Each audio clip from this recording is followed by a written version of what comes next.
The Selfish Path to Romance. Download Chapter 1 for free at drkenner.com. Barbara, welcome to the show. Yes, good morning. Yes, what's your question? I would like to know why is it that I can't stay in a relationship long? Okay, are you married right now? No, I'm very much single. You're single. How old are you, Barbara? 59. Okay, and ever married or not married? Never married. I've been married before. How many times? Just one. Married, okay.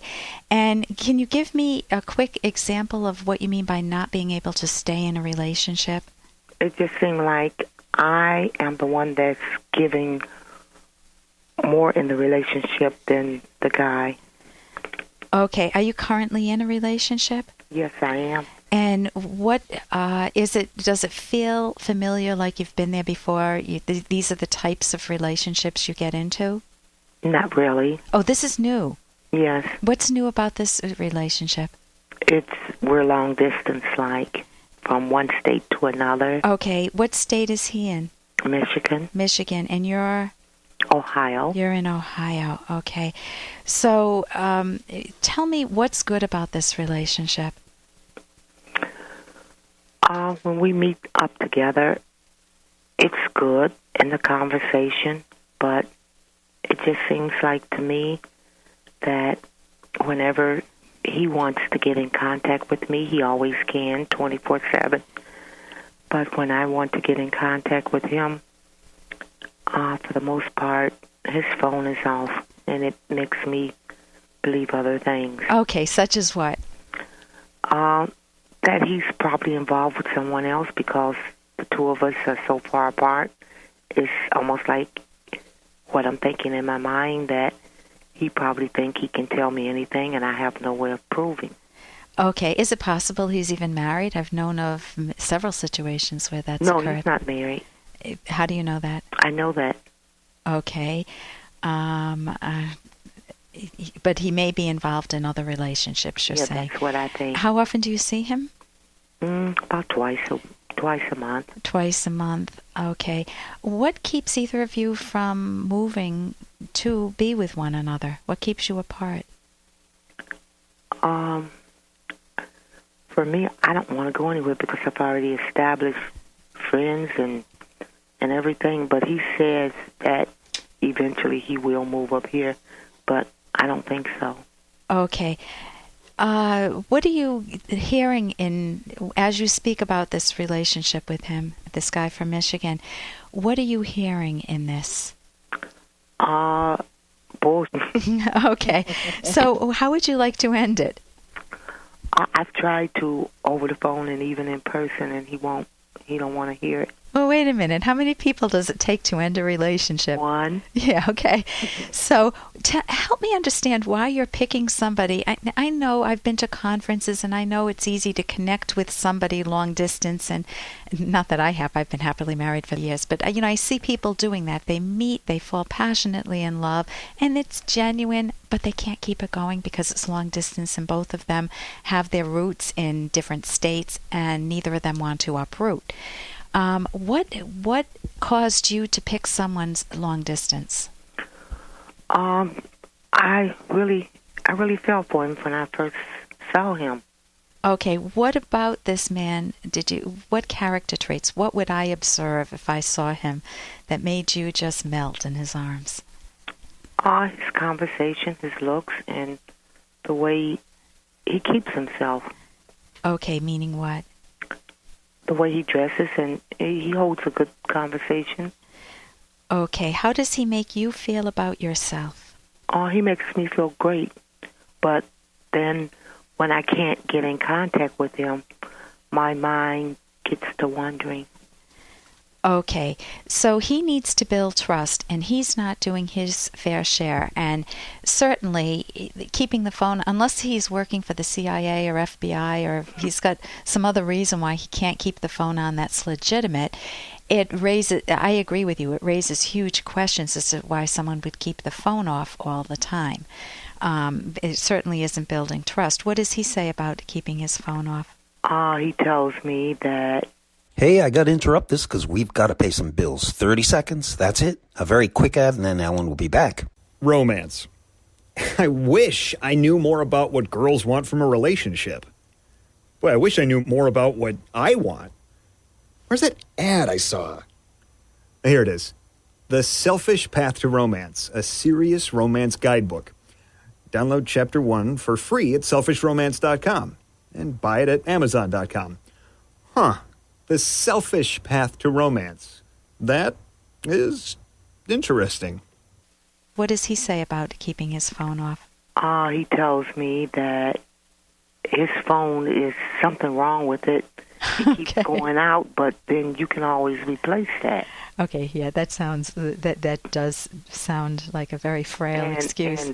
And he has to get up early in the morning, and then he says that a lot of times people be calling him, late at night, and he wants to get his rest. But I don't buy into that. Okay, so let's go back to why you chose him. Are you trying to, you said you're how old? You're 59. 59. Are you looking for a long-term romance, a real, genuine, serious romance? Yes. How are you shopping for one? Really, I'm not. Okay. If you have a goal that you would love this wonderful value in life, and yet you recognize that you're really sitting home on the couch or you're not doing anything, you're going to betray yourself. What could you do? What ideas could you come up with, assuming you're going to break things off with this guy unless he dramatically changes? What ways do you feel comfortable? What could you set up as a plan for yourself to go out and meet other men? Going to different socials. Okay, where are the socials? When you say I would have to go to the center or church or something like that. Okay. Do you have any activities or hobbies you like? Like, I love ballroom dancing, and boy, you can't get better than meeting people. Yeah, I know. And when you go to ballroom dancing, because they have what they call foxtrot mixers, where you dance with everybody in the place. You just Right. All the women are on one side of the room, all the men are on the other, and you meet up in the middle, and it's potluck. But you get to meet everyone. Yeah, I know. I'm planning on changing everything with the upcoming New Year. Okay. And what are you planning on changing? What would you like to do? I'd love to help you with your goal of finding romance. This guy's history is assuming he doesn't change. So what I don't think he is. Yeah, so plan what you're going to do next month. Within the next month to meet somebody. Tell me 3 things that seem feasible for you. Number 1, getting out more. Okay, doing what? You got to get specific or you won't do it. Okay, getting out more meaning that I am due to start taking a class. A class in what? Computer. Okay, are there men in there? Available men? Yeah. Okay. Where will you study? Where would I study? Is there a library at the college or school you're going to? Yes. Okay, try to think, how can I put myself in situations to meet people? Are you good at meeting people? Yes. You are. So you can you don't freeze. No, I don't. Okay. What other ways can you meet people? You said the center or church. What other ways? I don't know. I guess whenever I go out to the mall or someplace. Okay. Or through friends who know other people. Okay. I would recommend getting a book. It's on my website, Get a Life, Then Get a Man. And I'm not saying you don't have a life because I don't know your personal situation, but it just means it's a playful book, and it gives you a lot of ideas. You can go to my website, drkenner.com, but you want to be able to generate ideas of how to meet people, how to make yourself more available and meet a wider range of people so you don't get stuck with someone long distance who is unavailable. Thank you so much for your call, Barbara, and give me a call back. Let me know how it goes. Sure. And here's a little more from Dr. Kenner. Oh, that miserable little brat. She is becoming impossible. Simply impossible. The idea.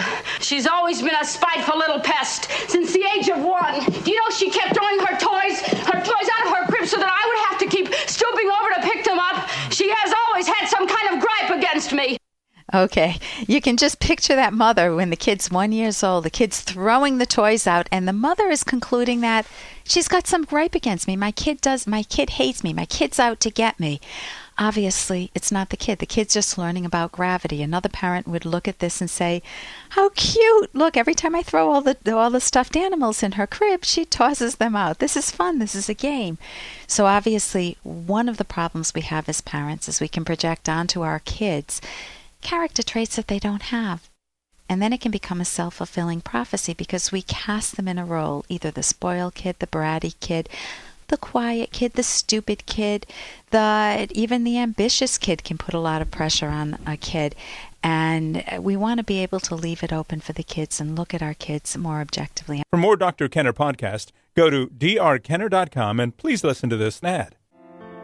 Here's an excerpt from The Selfish Path to Romance, the Serious Romance Guidebook by clinical psychologist Dr. Ellen Kenner and co-author Dr. Edwin Locke, who's world famous for his theories in goal setting.